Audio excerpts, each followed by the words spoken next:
Hello and welcome to Edukemy's YouTube channel. My name is Harsh Singh and in this video we shall discuss current affairs and gazette for today, 17th of March 2022. This is a new format. No, this is not a new format. Just that today we have a recorded video. Other days we will have the live videos as usual. So let us begin this interesting discussion on the gazette. The three updates that we have are one on 4G UG course by the University Grants Commission. And the second one is on the hijab ruling by Karnataka High Court. The third update is on Samagra Shiksha funds which have been grossly underutilized as said by Parliamentary Committee. We also have 3 to 4 terms for today. One of them is on heat waves in Mumbai. The second one is on Project Dolphin, an update on this. The third one is on Phosphorus bombs being used in Ukraine by Russia. And the fourth one is on the Shank App. We have 3 editorials. One on the creative diplomacy that can be utilized in case of the Ukraine war, United Nations voting pattern, and the third one is on clean energy and the circular economy. Today's case study is on Phool Day, a beautiful culture being celebrated in Uttarakhand. The feature news for today is on the economic impacts of Russia-Ukraine war. That will be on the feature news video. So let's begin this discussion. The first update is on 4-year undergraduate course, common course. And this has been planned by University Grants Commission. UGC says that the industry body requires students to be diverse, to be more dynamic. And therefore, the student must diversify their study regimen as well. And therefore, under this new 4-year undergraduate course, until now we have had 3 years, no? And one person, if they choose science, they study only science. If they choose commerce, they only specialize in commerce. But in this 4-year undergraduate course, UGC says that the first 3 semesters, that means 1.5 years, the students will be taught all the compulsory and mandatory subjects. And after the 3rd semester, they will be choosing some specialized subject which will be called as major and 2 minors. This is what UGC says. It says that this is not only being mandated by industry bodies, increases the employability of the student, it also helps in student understanding multiple dimensions. Just take for example our UPSC journey only. Now is the time when you understand in totality what is the meaning of fundamental rights, the significance of environment, the domain of ethical studies, right? And we wish we were taught all this during our graduation. Is it not true? So this is what UGC says we would like to introduce, right? This is a welcome change under national education policy. And the first 3 semesters will have common and introductory subjects. What will they include? They will include natural sciences, they will include social sciences, humanities, each of them. So one will be studying Indian governance, they will study the constitution, India's economy, ethics, all of it, right? They will also be able to study yoga, sports, understanding India will be a curriculum. One language along with English language will be compulsory for everybody for the first 3 semesters. Many of you who have done technical graduation will be able to relate. People who have completed their engineering or medicine, the first year is taught where they understand the domains and in totality of all the engineering or all the medicine subjects. And second year they choose a specialized subject for the coming 3 years. Similarly, at the end of the 3 semesters, students on the basis of their marks and their interests, they will be able to choose specialization, that is the major, and along with that 2 minors. 2 minors which could be interrelated or could be specialized different domains. For example, if I want to study physics, I will still be able to study religion and arts along with that as 2 minors, right? So this is the variability that it provides. Now, UGC, in fact, Delhi University had earlier attempted to introduce the 4-year undergraduate program. If you remember, this was in news 3-4 years back, but it had to roll it back because of multiple issues, right? The demand of society also needs to be met. Not only that, 4-year undergraduate degree means more expenditures, more time to spend in colleges. However, what is required is increased employability. So what is required is under NEP, National Education Policy, there must be a provision for students to come out after 2 years also, right? Gain employability. If that is possible, flexibility of courses is required. Academic bank of credits, right? So in this course also, students will be given credits for every courses, right? So more flexibility is required, right? Evaluation, innovative measures of evaluation is required.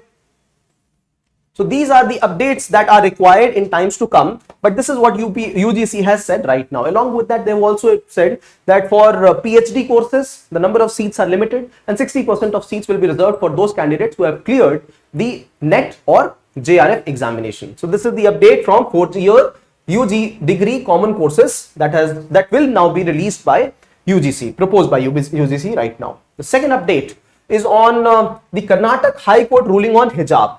Now, we had discussed in details about the hijab issue on 9th February snapshot. So I would like you to refer that debate primarily because, see, this is not the end of this, judgment.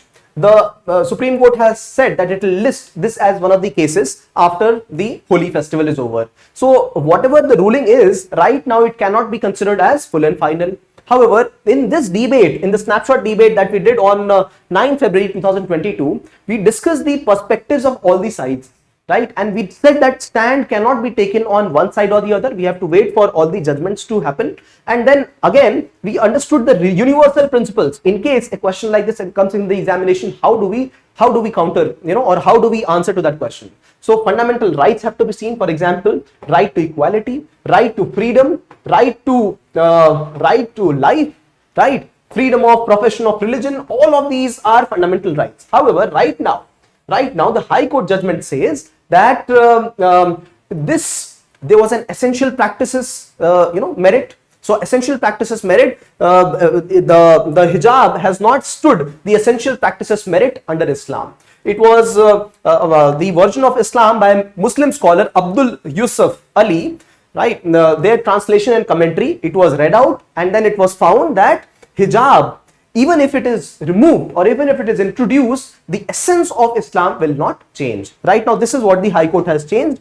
All right, is said right now. Along with that, it says, I'll read out the comment that has been said. The Holy Quran does not mandate wearing of hijab or headgear for Muslim women, and that there is no prescription in Quran on wearing hijab as an indispensable requirement of Islamic faith. All right. Now, whether the nature of religion will be changed with hijab or without hijab, that is question, and that is why this is not essential part of the religion, right? The bench also says that in case of public order issues, morality issues, health, etc., even those practices which are essential to religion, they can be foregone, right? So in case there is a public order issue and hijab was an essential practice of the religion, in case people could practice it, but it was creating public order issue, in that case also, they would be, for some time they would be in possession of, the standard rulings, right, for public order and morality, right? So this has been a precedent set because Sabrimala case, triple talaq case, all of them, and there are many other cases, for example, conducting tandav in public or not,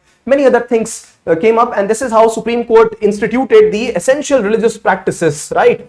Now, one, criticism over, court such ruling is that court should not get into the personal lives and get into the interpretation of religion, right? So anyhow, we will not get into this, but the point is that this is what is the update. However, I would like you to refer to this debate also to understand in details about all the sides of the story. All right, moving ahead to the third update, that is on underutilization of PM Poshan and Samagra Shiksha funds. Now, Samagra Shiksha Abhiyan, a quick update on this, the name was changed because earlier the name was Sarv Shiksha Abhiyan, primary school education, Madhyamik Shiksha Abhiyan, right, secondary school education. Along with that, there were provisions for teachers training, right, all those things were there, and all of them have been included into Samagra Shiksha Abhiyan, right. Along with them, there was another scheme running, and that scheme was very important to ensure the children go to school, right, for poor households, for maintaining nutrition standards, children going to school just so that they could afford midday meal. That was the scheme that was introduced in the in the country, right? Midday mandatory meal scheme to be introduced. This was introduced earlier, but now because of COVID times, children could not go to the school. The schools were under lockdown. So how could things be managed? In that case, the children were given, their parents were given direct benefit transfer, finances were transferred, right, in the form of food security allowance. Food grains were given to students and their families so that they could sustain. But even despite that, there has been a gross underutilization of funds to the tune of thousands of crores. 23,000 out of 40,000 crores have only been utilized. So you can well imagine if it was stipulated amount, and the amount in education was reduced this year. The last year the funds were reduced because the same fund was diverted towards medical health.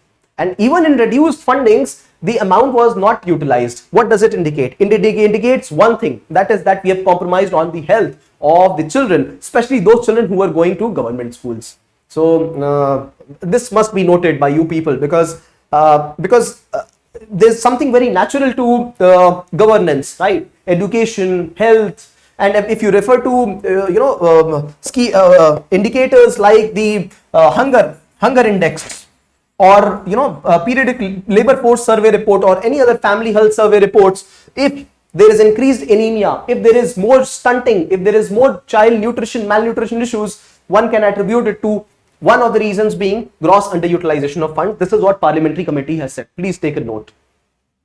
Now, the 4 updates. The first one is on Mumbai experiencing heat wave in March. First of all, is it possible? Why not? It is possible. It has happened in Mumbai. So this is nothing unique to Mumbai. It has happened in other seasons as well. As early as March, Mumbai has experienced this. Usually around the country, it is April to May, June, they experience heat waves. What is heat wave?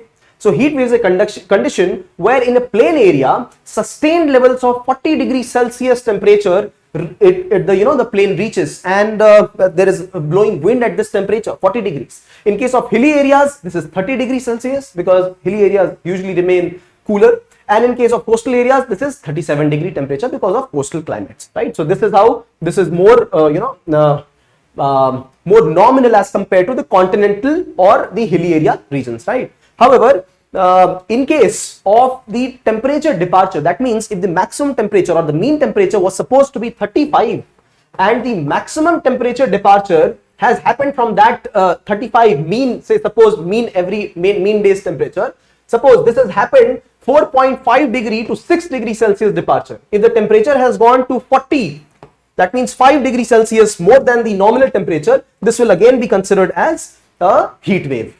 But if the temperature departure is more than 6.4 degrees Celsius out of 35, if the temperature has gone to 41.6, right? So 41.4, 6.4 degrees Celsius, severe heat wave conditions will be declared by Indian Meteorological Department. This is the update here, right? And this is happening right now in Mumbai because of the adjacent climatic conditions in Gujarat, which are enforcing a lot of warm currents, warm waves coming to Mumbai. So this is one. The other one is slow sea breeze happening there, and the third one is clear atmospheric conditions. These are the ones which are urging more heat waves hitting Mumbai this early. All right, this is not unusual. This has happened previously as well.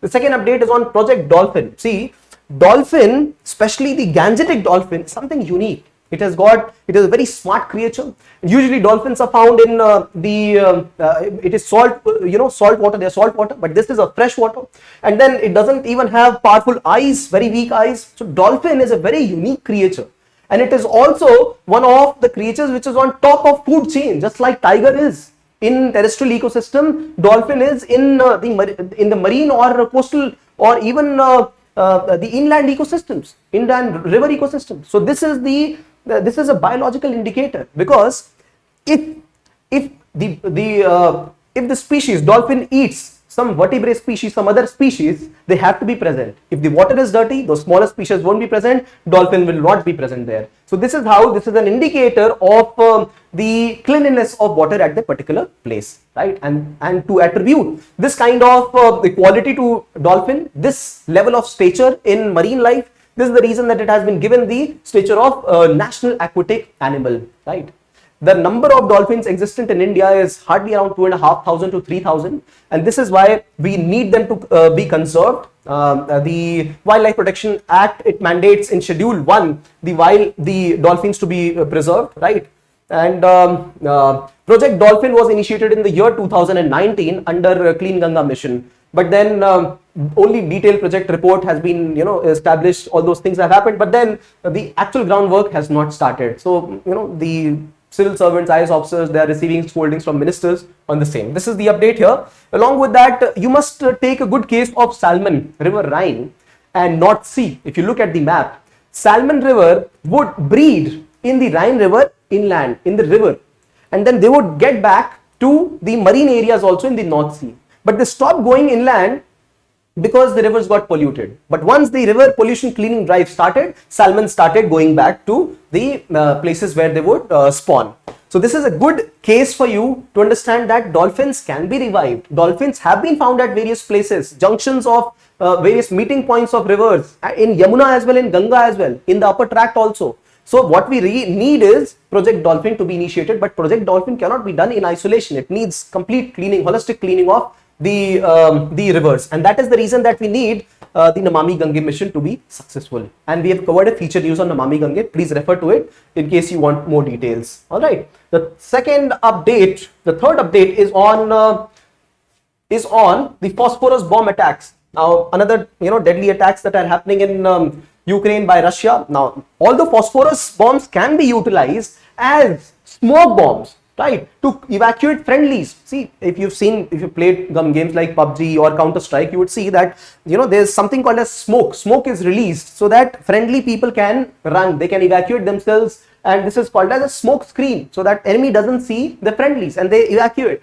But then, because phosphorus burns and it produces smoke, but then if it is burst out in the atmosphere, right, if it is burst in the atmosphere, what is happening in Ukraine in sites, what it does is that it spreads phosphorus, the particle that burns, and it can burn the skin, it can burn the the complete muscles and bones as well.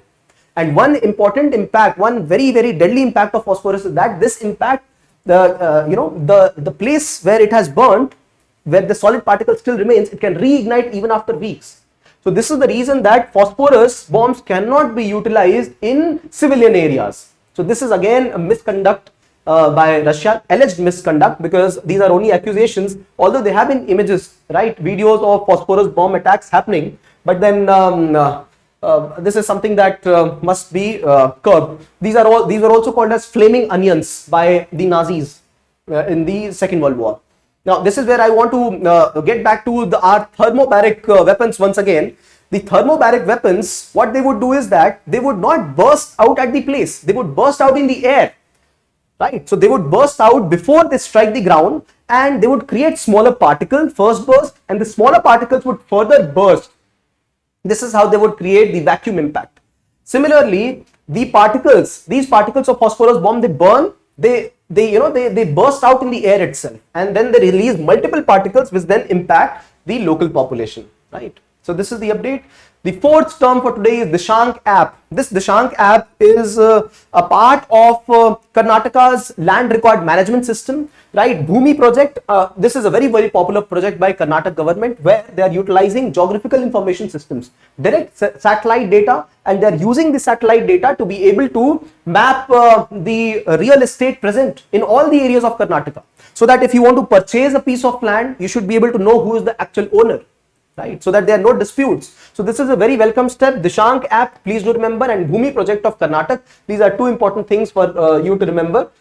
This can be used as case, as example of what is happening in Karnataka. So avail the information about the land and its ownership records. Know the ownership and land use. So this is a very good update, because through land we will understand if it can be utilized for urban growth, agricultural growth, or any other activity that can be further stimulated in that place.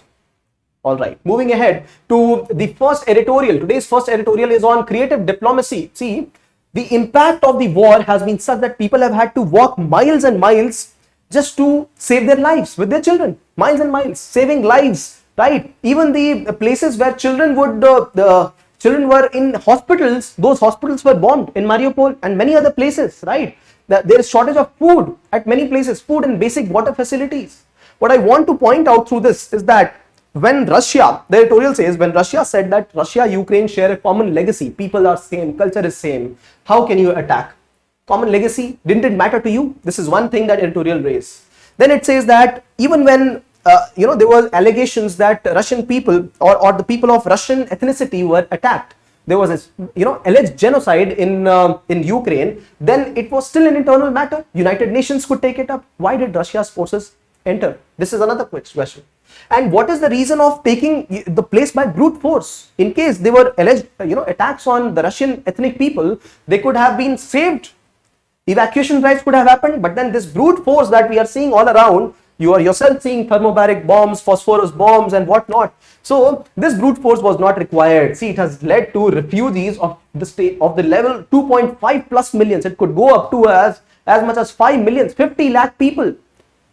Almost a population of a million plus city, Ahmedabad city, 50 lakh population, or half of the core Delhi area. Imagine that. Completely moving from Ukraine to other places, forced displacement, right? The European countries are already fearful because of nuclear standby, all that that Russia has said. But then America is providing Javelin, anti-tank, Stinger missiles. You remember we had spoken of the handheld missiles. So those are the ones which are preventing Russia to penetrate further. But then it is still going ahead because NATO did not give the complete support. No-fly zone not declared. NATO ground forces not inside Ukraine. Eventual, what is the requirement? We have to meet the requirements of Mr. Putin, which has been demilitarization of the complete region and neutral status to be awarded to Ukraine. This is what he has wanted, and this will happen. This is where the editorial says creative diplomacy is required. Creative diplomacy through nudge. India can be one country which can do this. This is the update from here. The second editorial is on United Nations, which cannot have a simple black and white voting. See, when diplomats vote, the voting is such: there's red, there's green, there is yellow. Abstention for yellow, green for yes, and red for no. But then these are not the only options which are utilized at United Nations. There are options in which Chinese diplomat, they moved out of the room, and when they came back, they said, you do not consider me as one person who is voting here, right? And this is what was the country's stand. They very much clearly said, we are participating, we are present but not participating. Now this cannot come under abstention also. Although mandated is yes, no or abstention, these three lights, but then there have been demands by people of saying that we are present but we are not participating. Now these are new stands which have been introduced. However, going back to what India has done and China have done, they have also had to explain their voting, because before a vote and after a vote, people usually explain what they have done. Before a vote, it is done to garner more people in favor. And after a vote, it is done to explain the stand. China's stand of abstention was because see, China could have vetoed just like Russia. China did not. China abstained from voting because China says that we oppose any foreign intervention in a sovereign state. So somehow it is supporting its international stand, right? But it is not going against Russia. It is still giving an abstention. So I hope you understand what I am saying. But India had to explain its stand. India said that we are not against anybody. We are not in favor of anybody. It is the national interest which is more vital to us. So in light of the situation in Ladakh, China, in light of situation in Afghanistan, US going back, in light of increasing ties between Russia and China and membership in the Quad, India has had to vote through abstention, and it has abstained at various places: General Assembly, Security Council, Human Rights Council, all the places. Right. Along with that, the editorial also says that India says, without naming or blaming, India has expressed its fundamental position that the war is not a solution and diplomacy should be only option to prevent a war. So it is an enough indication, right? Enough indication to Russia in case it wants to stop the war. It knows that India, is encouraging that stuff. The third editorial is on clean energy. A beautiful editorial worth reading. Now the editorial says that lot of clean energy products are going to come in India, and this will create a lot of clean energy wastage also, electronic wastage, solar wastage. There is a lifetime, no? We studied the lifetime of solar panels is 25 years. There's a lifetime of batteries also to be used. But then what to do? There are 6 suggestions they have given. The first suggestion is that extended producer responsibilities. This must be a clear-cut instruction for manufacturers, assemblers, importers and distributors. Right now it is not clear who is to be held liable: manufacturer, assembler, importer, distributor. It has to be made so. This is one. The second, it says that we can't dump and burn the cheaper components of the product, right? For example, if it is economical, remember the example of tube light I gave you? I had a tube light and then I didn't know what to do. So, people usually dump it and burn these kind of products, but they leach, but they cause damages to environment. This must not happen. This must be penalized. There must be more research and development on recycling of the product. See, recycling involves many stages. For example, when it's dismantling, this is largely manual. Disassembly and then extraction. All these phases can be researched upon to create a renewed recycled product. Along with that, research development must happen to increase the quality of product so that the end of life, EOL, does not come very soon, so that the product does not get spoiled midway in its life. So increase in quality, standard products. finances also must be ensured for these kind of projects, for the recycling projects, because if finances have been given, but then if the product is not coming in sufficient numbers to them, the project will not maintain itself. So minimum waste quantum has to be generated and given to that institution for recycling. These are the important requirements. And informal sector growth must be maintained, because it is largely informal driven that the waste management sector works in. So beautiful points presented. Please note each of them. Today's case is on a beautiful culture of Uttarakhand, Phool Day. This is where small children, they collect the flowers which have come off the various trees and various plants like peach, plum, apricot, pear, apple trees, and they collect these flowers. They go to their neighbors and everybody's home. They put their flowers in front of their doorstep, and in return they get some finances, some money, money to be able to feel happy about the work. See, though this is a culture, but imagine what it has done to people. It has created a sense of belongingness, that there is a spring season and this must be the season of good charm, good luck, health for everybody. So this is the beautiful culture of Phool Day, where the culture has been integrated with ecology. This is what must be appreciated in Uttarakhand, and many of you who are from Uttarakhand would be able to realize the significance of this beauty, the mix of culture and celebrations along with nature rejuvenation, right? So this is how we complete the discussion on today's current affairs and gazette. I know that since this was not this was only a monologue, but then interaction is a different game. But then there are questions, please put them down. I will definitely get back to you, and I will see you in the featured news. Thank you for watching.